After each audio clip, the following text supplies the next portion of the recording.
ایران کا ایک بادشاہ سردیوں کی شام جب اپنے محل میں داخل ہو رہا تھا تو ایک بوڑھے دربان کو دیکھا جو محل کے صدر دروازے پر پرانی اور باریک وردی میں پہرا دے رہا تھا۔ بادشاہ نے اس کے قریب اپنی سواری کو رکوایا اور اس ضعیف دربان سے پوچھنے لگا، آپ کو سردی نہیں لگ رہی کیا؟ دربان نے جواب دیا، حضور سردی تو بہت لگتی ہے مگر کیا کروں، میرے پاس گرم وردی نہیں ہے۔ یہ جواب سن کر بادشاہ نے کہا، میں ابھی محل سے تمہارے لیے اپنا ہی کوئی گرم جوڑا بھجوا دیتا ہوں۔ دربان نے خوشی کا اظہار کیا اس پر اور بادشاہ کا شکر ادا کیا اور سلام کہا، لیکن بادشاہ جیسے ہی گرم محل میں داخل ہوا دربان کے ساتھ کیا ہوا وعدہ بھول گیا۔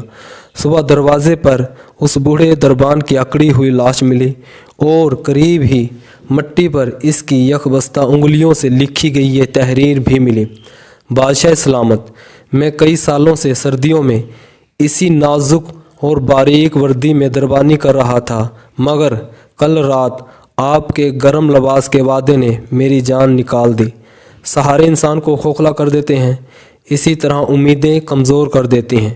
اپنی طاقت کے بل بوتے پر جینا شروع کیجیے، خدا را سہاروں کی بیساکھیاں پھینک دیں اور اپنی طاقت اور ہمت کو آزمائیں۔